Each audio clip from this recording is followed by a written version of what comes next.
On both sides, right? The Democratic side and the Republican side, there are people who believe the Republic is at stake, and what they are willing to do in terms of their political views and voting for Trump or voting for Biden and supporting their candidates. They really believe that the Republic is on the line and very certain that in the righteousness of their position. And I think that's what makes it so volatile and scary.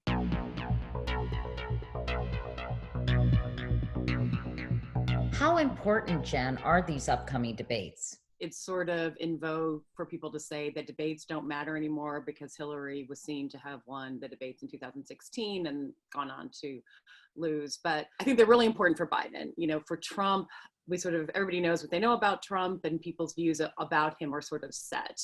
And interestingly for Biden, even though he's been around for a long time, there are still a sliver of voters that don't know that much about him and certainly haven't heard from him during the pandemic. I know from running against Trump in 2016, it's just very hard to compete with him in terms of news coverage. And for Biden, it will be 3 solid opportunities followed by the pre-debate coverage and the post-debate coverage, where he's on equal footing in terms of getting attention. And I found that was really, really important in 2016. As director of communications for the Hillary Clinton campaign, you were intimately involved in debate prep last go round. What are some of the challenges of debating President Trump? It's so hard. And I guess Biden has the benefit of having watched someone else do it. It's unnerving to prepare for because this is somebody who will go on personal attacks that you don't normally see. And how do you deal with that? Do you respond emotionally the way some voters might expect you to do? Or do you just brush it off and ignore it? Do you go down rabbit holes with this guy or not? These are all, these are calculations you don't really have to make in debate prep. Then you have to worry about if Trump is telling the truth or not, and do you respond in kind? If he's not, you can't be a fact checker on the debate stage all the time, because then you lose any opportunity you have to put out a good, your own message. 84 million people watched the first debate in 2016. That is a mind-blowing number. So and this year may even be more. So, you have to look at it as an opportunity. I think it's easy to get distracted by what Trump is going to do, but then you're letting him control the debate. So in the end, you need to have a few tactics for how you're going to deal with either his attacks or when he's not telling the truth, and have a plan for how you're going to get your own message out. Can you give us some insight about how each candidate is being prepped? I do have some insight into how Biden is being prepped. He has a lot of the same people prepping him that were part of the Hillary Clinton debate prep team. Ron Klain has been all the way back since 2000, has been prepping presidential candidates and presidents for debates. There's just not anyone in the business that's more experienced at this than him.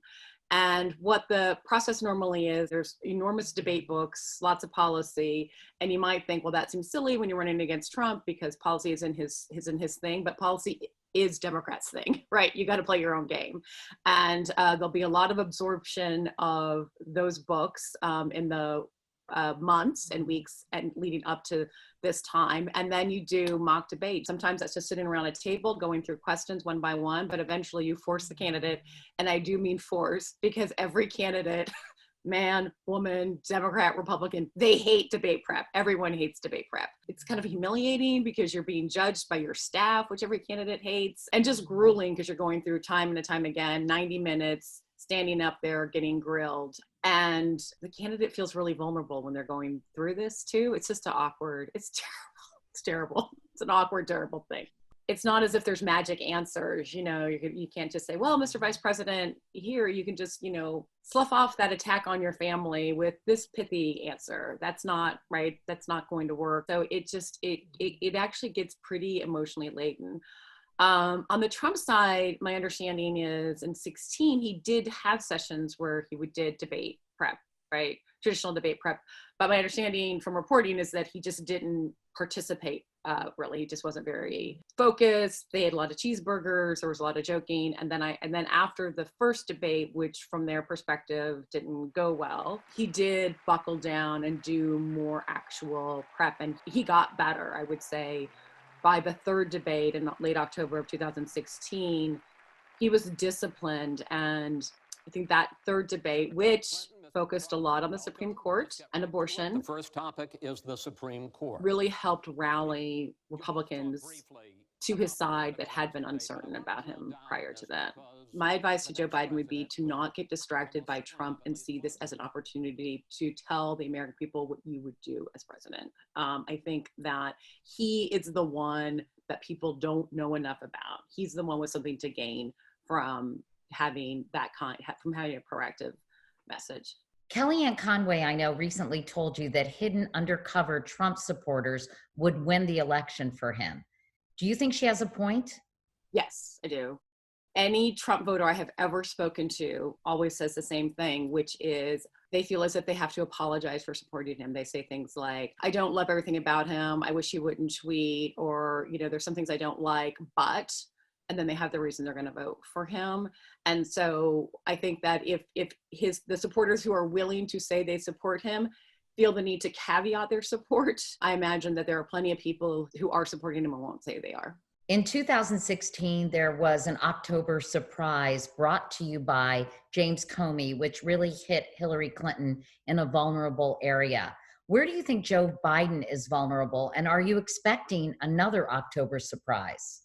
I think there's two arguments the Trump campaign is trying to make. One is about the Biden-Harris ticket being too far to the left, too radical, the law and order argument. And then the other is that Biden's not up to the job. His mental condition, mental faculties, something about his health. And I think that if you're going to have an October surprise that plays into one of those vulnerabilities, it would be much easier if you're going to fabricate something, for example, to do the latter. The other thing that could happen in October, obviously that is likely to happen in October, is the Trump administration saying that there is a vaccine for COVID. I know on October 22nd, the CDC meets to consider vaccines that have been put forward, and it seems to me really likely that Trump will want to head into the election saying that there is a vaccine, whether it's scientifically safe or proven or not.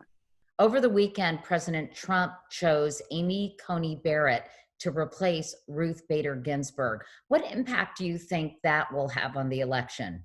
I still believe, even though the Senate Republicans seem intent on pushing this through before the election, I think that it will be very unpopular for the vulnerable Senate Republicans to do so.